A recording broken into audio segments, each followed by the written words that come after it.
Actually, I think Dotcom Nirvana was speaking about Dom Corleo exactly. He said on his story, underground fans started hating on damn near every underground artist because so much music constantly drops that there's no reason to appreciate any of it. I agree. Fast food music, half the time, just like, no, fuck, I ain't listening to 10 projects on these new music Fridays. Sometimes I don't even want to listen to music. Like, I'm a podcast guy too, because most of this music is trash. Sorry. Most of these people coming up are clones too. Anyway, you start taking the thing you love, music, for granted so much that it becomes a thing you hate. These artists work hard. They're trying to make the best shit they can. Just understand how much y'all affect them and know that support will only result in better music. And remember, it's music made purely for your enjoyment, and that's a beautiful thing, not a reason to shit on someone chasing a dream. I know this won't stop the hate. I'm just offering my 2 cents, not that anyone asked. Wholesome, bro. I want to rebuttal one point he made, in that support will only result in better music. I think that the reason there are so many clones is because that there was so much support for like a bunch of these underground artists because they were fabricated from labels pushing them without people realizing that they were industry plants. And so then that support just got everyone, like, the clone fest just started happening because it worked. And the algorithm pushes clones too, but like the support low-key fucks up the whole sound because people for some reason like these fucking clones and trash music. Now, I'm not trying to be negative here because I'm not singling anyone out here. I think he's talking about Dom Corleo because for some reason people are just targeting him. Like, I've seen it on Twitter. I'm like, damn, like I would feel terrible if I was Dom right now, just because for some reason people just hate him on Twitter. I don't know what it is, even though he's just doing his thing. Yeah, he sounds like Destroy Lonely a little bit. Yeah, he did sound like Summers before, but every artist starting out sounds like a clone. But yeah, I think that a lot of fans, because they're looking for that next artist or whatever, they want to be cool. They want to be like, yo, I found the next Yeet, I found the next Sofago or whatever. So it just like brainwashes themselves into supporting utter garbage. And so I think more of the support again has ruined shit. Although the hate is annoying too. Like, people just, like, for some reason they make that a personality trait in comment sections to be a quote insert artist here hater. It's like, why? If you don't like an artist, just scroll by. Who cares? Like, anything I don't like on the internet, I don't really like. I just don't really argue. Like, there's no point. I don't really care. It doesn't matter. And plus, if you argue or if you hate on something, you're just gonna get, since you engage with the content, you're gonna get more of it in your algorithms on every social media. So again, it just is a feedback loop. It's just gonna make you continue to get angrier and angrier and angrier because they're gonna continue to elicit this emotional response from you, and yeah, promote more of that content that you don't like. You know what I mean? Dom messed up being corny, inviting those girls to the interview. Why though? I feel like no matter what you do, and two people could do the same thing, but just because one person is perceived a certain way for whatever reason, and I feel like sometimes it's just random, it'll be interpreted differently. So like K-Suave had, there was that meme with, like, you know, harassment and then 100 Riz or whatever. K-Suave had the girls at the interview in the hot tub, and everyone was like, oh, that's just K-Suave. And that's true. Whereas Dom did it with the two girls there. They didn't really speak, even though the girls were entertaining on K-Suave's. I don't think they spoke on the Dom Corleo interview. And then they were calling him corny for that. And it's like, bro, he's just trying to, I don't know. He's just trying to do his thing. I feel like he's a very genuine guy. Dom is. Like, he's just trying to have fun, and everyone's being a dick. Dom, don't get bitches, we know the real. Here's the thing though, and maybe it's true because K-Suave did, like, I've been to the house where he stayed at, and there were just girls there that were just there to fuck, like, all the dudes in the house. Whereas Dom, like, he posted on a story for like 2 random girls to come. But in real life, And I've been to music video shoots and whatever, and I've asked like my girl and her friends, like, would you be in a music video? You interested? It takes a special type of girl that's like on social media to want to actually do that shit. So I would assume that Dom maybe doesn't know, when he knows chicks, he probably just doesn't know chicks who would actually do that. He's a new rapper. Like, he's probably not in the circles and cliques where the bitches are just throwing ass. He's so new, bro. He's still got like 30K followers. Shit is crazy. I still have not come across any like clout chaser girls in my life. I've seen it for the rappers, but like it's more than just the clout. I don't know, they fuck with rappers. And yeah, he's getting it. I don't think so. Dom Corleo, here's another positive. I'm not trying to dick ride here. I'm just trying to, like, you know, throw some support. Who gave him the cosign when he blew up? Like, a lot of these other rappers, even say Yeet, the reason that they started to get put on originally was because they got co-signed or got a feature or a collab or something that was taking a picture with a rapper who was already on. So like, that's why I respect Summers a lot. Summers like kind of did it on his own. Same thing with like Autumn. And then Can started chilling with them. Can started going up for like, because he was producing for them.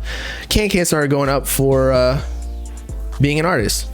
And then Can co-signed Yeet, and then Yeet started going up. So really, if Summers and Autumn didn't really have their thing going, then maybe Yeet wouldn't be here. I think he would have, just because obviously talents rises to the top.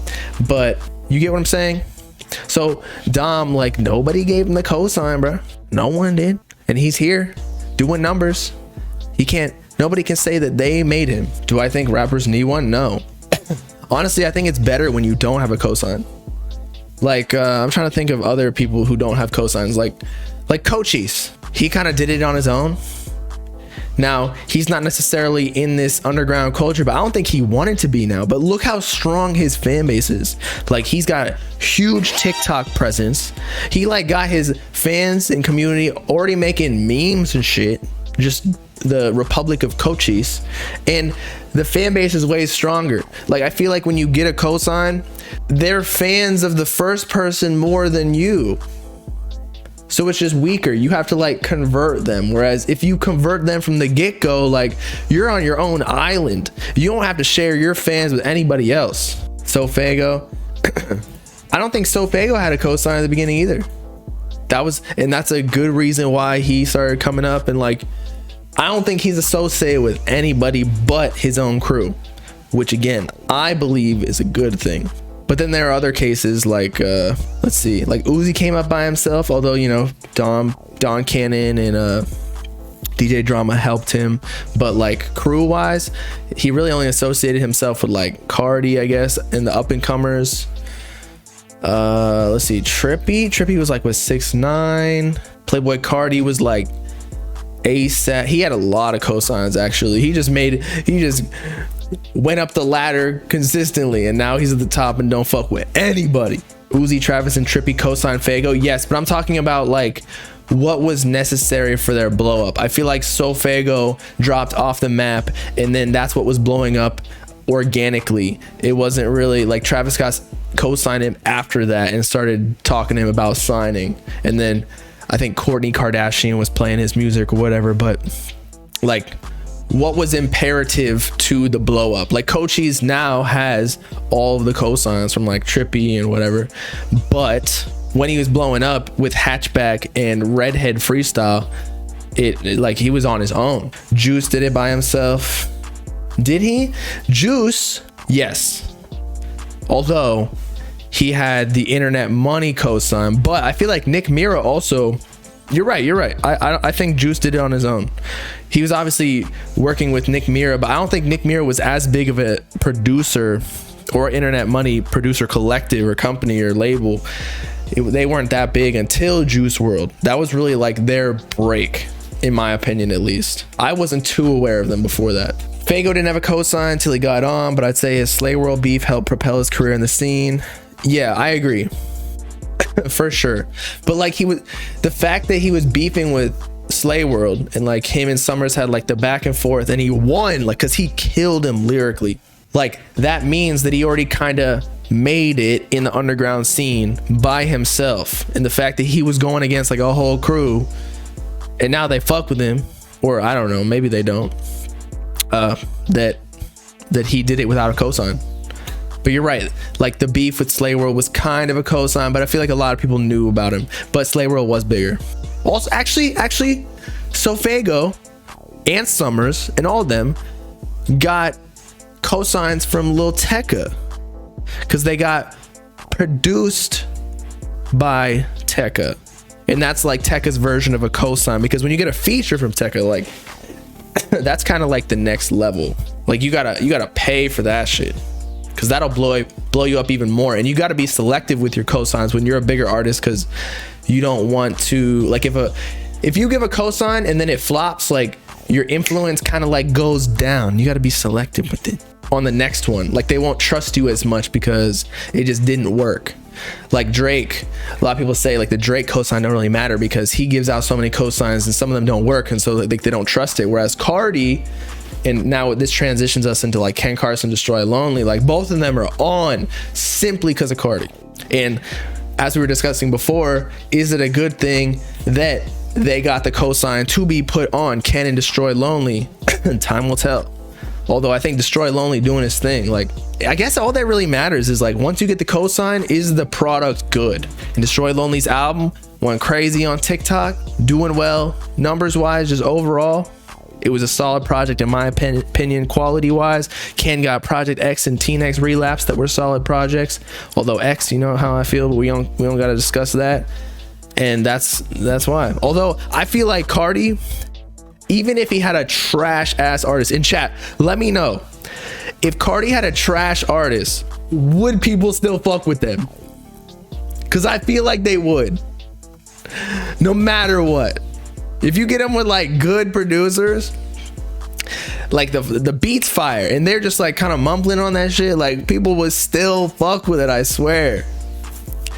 He would just have to get him in some Rick Owens, in some black tee, black jeans, make him little emo goth vamp, and people would fuck with him easy. Make him speak a different language on tweet, or like, you know what I'm talking about, like the Ken Carson language, or even Destroy Lonely has his little like greater than, less than, what are those called? Fucking, you know what I'm talking about. Just, you have to have some sort of hieroglyphics to your language or your speaking and be super mysterious, and then easily people fuck with you. Although Homicide Gang, we'll see.